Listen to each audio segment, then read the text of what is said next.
கர்த்தரும் இரட்சகரும் ஆகிய இயேசு கிறிஸ்துவின் நாமத்தினாலே உங்கள் யாவரையும் இந்த காலை வேளையிலே அன்போடு கூட வாழ்த்துகிறேன். உங்களுக்கு கிருபையும் தேவ சமாதானமும் உண்டாவதாக. இந்த நாளிலும் கர்த்தருடைய ஆவியானவர் நமக்கு கொடுக்கிற வார்த்தை,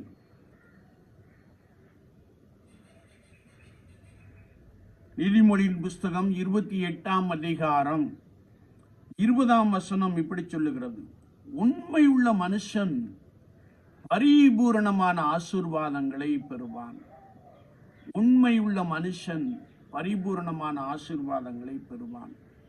தானியேலின் புஸ்தகம் 6ஆம் அதிகாரம் 4ஆம் வசனத்தை நாம் வாசிக்கின்ற பொழுது, தானியேலுக்குள் விசேஷித்த ஆவி இருந்தமையால் தானியேல் கர்த்தருக்கு முன்பதாக உண்மை உள்ளவனாக காணப்பட்டான். அவன் உண்மை உள்ளவனாக காணப்பட்டபடியினாலும் தானியேலுக்குள் விசேஷித்த ஆவி இருந்தமையாலும் ராஜா தன்னுடைய ராஜாங்கத்திலே தானியேலை எல்லாருக்கு மேலாக உயர்த்தி வைக்க விரும்பினான் என்பதை குறித்து நாம் பரிசுத்த வார்த்தையிலே மிக தெளிவாக அறிந்து கொள்ள முடியும். தானியேலை குறித்து நாம் வாசிக்கின்ற பொழுது, அவன் உண்மை உள்ளவனாயிருந்தான். அவன் தினமும் 3 வேளை தேவனை நோக்கி முழங்கால் படியிட்டு ஜெபம் பண்ணி ஸ்தோத்திரம் செலுத்தினான். ஆண்டவர் அவனுக்குண்டான எல்லா நெருக்கங்களையும், அவனுக்கு எதிராக காணப்பட்ட சட்ட திட்டங்களையும் உடைத்து அவனை உயர்த்தினார் என்பதை நாம் பரிசுத்த வேதாகமத்திலே மிக தெளிவாக அறிந்து கொள்ள முடியும். என்னாகமத்தின் புஸ்தகம் 12ஆம் அதிகாரம் 7ஆம் வசனத்தை நாம் வாசிக்கின்ற பொழுது, மோசே என் வீட்டில் எங்கும் உண்மை உள்ளவனாயிருந்தான் என்று ஆண்டவர் மோசேயை குறித்து சாட்சி கொடுக்கிறார். மோசே பணிவிடைக்காரனாய் அவருடைய வீட்டில் எங்கும் உண்மை உள்ளவனாக காணப்பட்டான். இன்னும் கர்த்தருடைய வார்த்தை சொல்லுகிறது, பரிசுத்த லூக்கா 16:10, கொஞ்சத்திலே உண்மை உள்ளவன் அநேகத்திலும் உண்மை உள்ளவனாக இருக்கிறான். பிராணக்காரன் உண்மையுள்ளவன் என்று காணப்படுவது அவசியம் என்று வேதம் சொல்லுகிறது. ஏனென்றால் நானும் நீங்களும் ஆராதிக்கிற கர்த்தராகிய இயேசு கிறிஸ்து உண்மை உள்ளவராக இருக்கிறார். உங்களை அழைக்கிறவர் உண்மை உள்ளவர், கர்த்தரோ உண்மை உள்ளவர் என்று எழுதப்பட்டு இருக்கிறது. நாம் காண்கின்ற ஊழியத்தின் பாதையிலே அநேகர் உண்மை இல்லாதபடியினாலே உலக காரியங்களை குறித்து சிந்தித்து தீவிரமாய் செயல்படுகிற ஒரு அனுபவத்தை நாம் பார்க்க முடியும். பிராணக்காரன் கர்த்தருடைய சமூகத்திலே காத்திருப்பது அவசியம். பிராணக்காரன் நித்தமும் கர்த்தருடைய வார்த்தைகளை வாசித்து வாசித்து தியானித்து கர்த்தருடைய ஆவியானவர் அருளுகின்ற வார்த்தையை சபைக்கு கொண்டு செல்வது மிக மிக அவசியம். ஆனால் இன்றைக்கு அநேக உக்ரானத்துவ பொறுப்பை அறியாதபடிக்கு உலகத்திற்கு அடுத்த காரியங்களிலே தீவிரமாய் செயல்படுகின்ற ஒரு அனுபவத்தை நாம் பார்க்க முடியும்.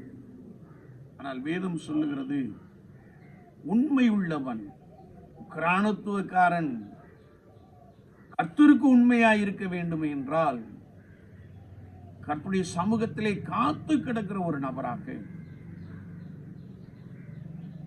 ஆவியானவரோடு கூட இருக்கிற ஒரு நபராக, அவர் மூலமாய் வார்த்தையை வெளிப்படுத்துகிற ஒரு நபராக இருக்க வேண்டும் என்பதை குறித்து வசனம் மிக தெளிவாக கற்றுக் கொடுக்கிறது. கொடுக்கப்பட்ட பொறுப்பிலே உண்மை உள்ளவர்களாக காணப்படுகின்ற பொழுது ஆண்டவர் உங்களை உயர்த்தி ஆசீர்வதிக்க போதுமானவராக இருக்கிறார். என்னை கேட்டுக்கொண்டு இருக்கிற என் அன்பு சகோதரனே, சகோதரியே, நீ செய்கின்ற பணியிலே, நீ செய்கின்ற ஊழியத்திலே, அன்றாடம் நீ செயல்படுகின்ற உன்னுடைய சொந்த அலுவல்களிலே, உன்னுடைய வியாபார ஸ்தலத்திலே நீ கர்த்தருக்கென்று உண்மையாய் காணப்படுகின்ற பொழுது ஆண்டவர் உண்மையுள்ள மனிதனை உயர்த்தி ஆசீர்வதிக்கிறார். தானியேல் உண்மை உள்ளவனாய் இருந்தபடியினாலே அந்த ராஜாங்கத்திலே எல்லாருக்கும் மேல உயர்த்தப்பட்டான் என்று வேதம் சொல்லுகிறது. அவன் தினமும் ஜெபிக்கின்ற அனுபவத்திலே பலமாய் காணப்பட்டபடியினாலே அவன் ஆண்டவருக்கு முன்பதாகவும் ராஜாவுக்கு முன்பதாகவும் குற்றமற்றாய் காணப்பட்டபடியினாலே ஆண்டவர் சிங்கங்களின் வாயை கட்டி போட்டார். ஒருவேளை நீ பணி செய்து கொண்டிருக்கின்ற இடத்திலே வித்தியாசமான ஒரு சூழ்நிலை காணப்படலாம். பயப்படாதே, நீ உண்மை உள்ளவனாயிரு. உனக்கு எதிராக எழும்புகிற ஆயுதங்களை கர்த்தர் முறித்து போடுகிறார். அதே வேளையிலே நமக்கு கொடுத்திருக்கிற உக்கரானத்துவ பொறுப்பிலே நாம் உண்மை உள்ளவனாக காணப்படுவது அவசியம் என்று வேதம் சொல்லுகிறது. வீணான அலுவல்களிலே நாம் தலையிட்டு சிக்கிக்கொண்டு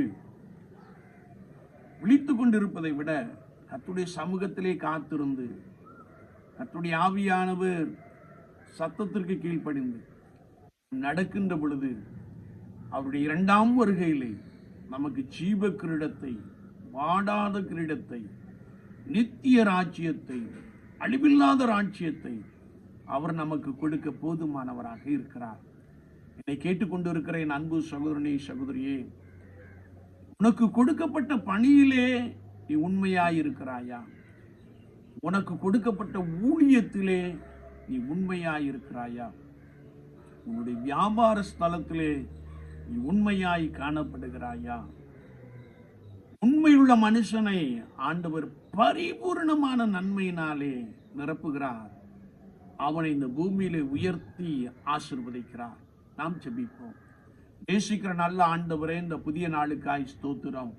வார்த்தைகளை கேட்டவர்களுக்காய் ஸ்தோத்திரம். பலப்படுத்தும். ஒவ்வொருவரும் அனுதின ஜீவியத்திலே உமக்கு முன்பதாக உண்மை உள்ளவர்களாக காணப்பட ஆண்டவர் உதவி செய்யும்படியாய் நாங்கள் வேண்டி நிற்கிறோம். உண்மையுள்ள மனுஷன் பரிபூர்ணமான ஆசீர்வாதங்களை பெறுவான் என்ற வார்த்தை யாரெல்லாம் உண்மையோடு கூட பணி செய்கிறார்களோ, யாரெல்லாம் உண்மையோடு கூட வேலை செய்கிறார்களோ, யாரெல்லாம் உண்மையோடு கூட ஊழியம் செய்கிறார்களோ அவர்களை நீர் மேன்மைப்படுத்துகிறீர், உயர்த்துகிறீர். நாங்கள் நமக்கு நன்றி செலுத்துகிறோம். கரம் கூடவே இருந்து இன்றைக்கும் பலமாய் நடத்தட்டும். இயேசு கிறிஸ்துவின் நாமத்தில் ஜெபங்கேளும் பரிசுத்த பிதாவே. ஆமென், ஆமென்.